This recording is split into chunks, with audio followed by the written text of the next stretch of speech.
You don't usually notice overthinking at first. It feels like being careful, responsible, prepared, like your mind is protecting you from making the wrong choice.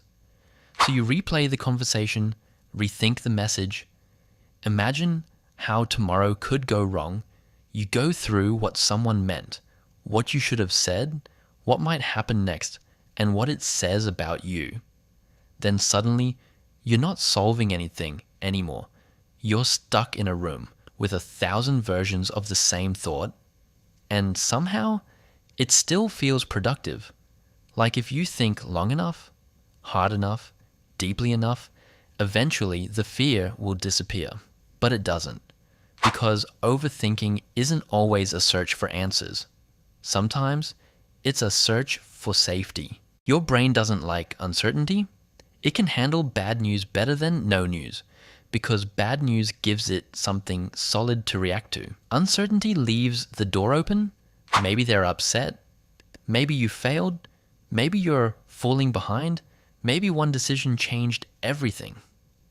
So your mind fills in the blanks, not because it knows the truth, but because blank space feels dangerous. The brain often mistakes thinking for control. If you can predict every outcome, maybe nothing can hurt you. If you can prepare for every reaction, maybe you won't be embarrassed. If you can understand every detail, maybe you won't be caught off guard. But life doesn't work like that. The more certainty you demand, the more uncertain everything starts to feel. A lot of overthinking looks like planning from the outside. You're making lists, weighing options, asking questions, trying to be smart.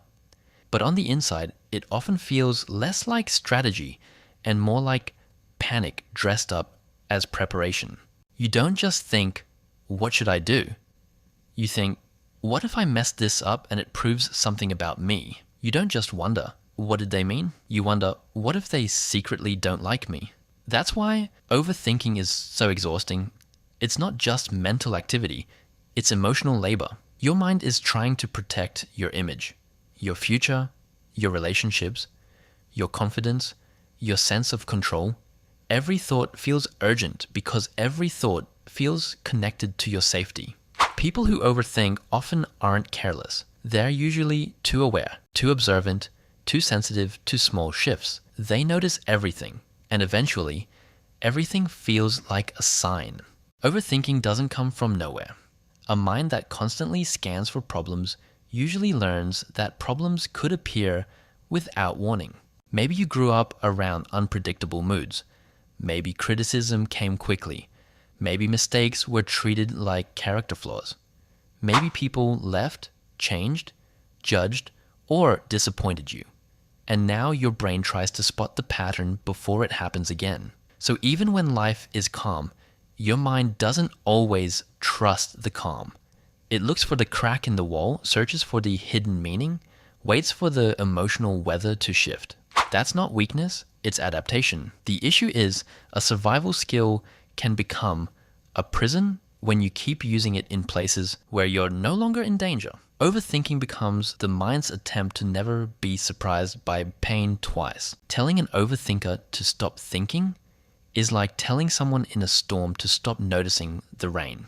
The thought loop usually isn't the real problem, it's the emotion underneath it. Maybe the emotion is fear, shame, guilt, regret, loneliness, insecurity, or pressure.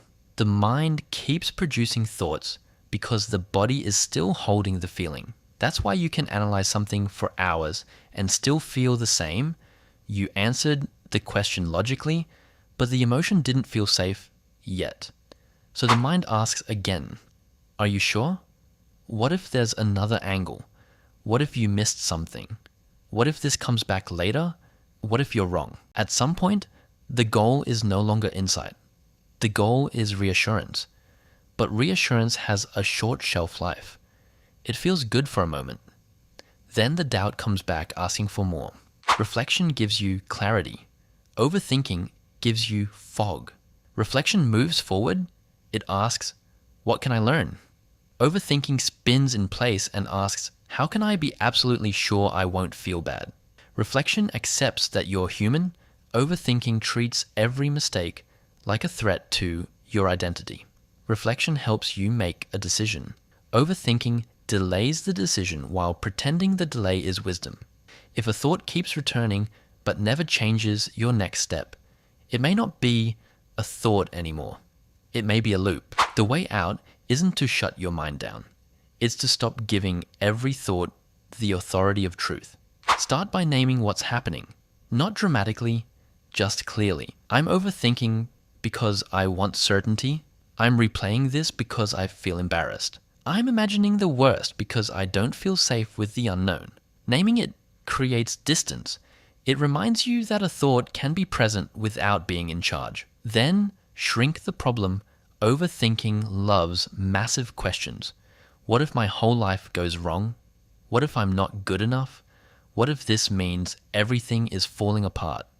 Bring it back down. What is the next honest step? What can I do in the next 10 minutes? What part is actually in my control? And sometimes the answer isn't more thinking. It's movement. Send the message. Take the walk. Start the task badly. Have the conversation imperfectly.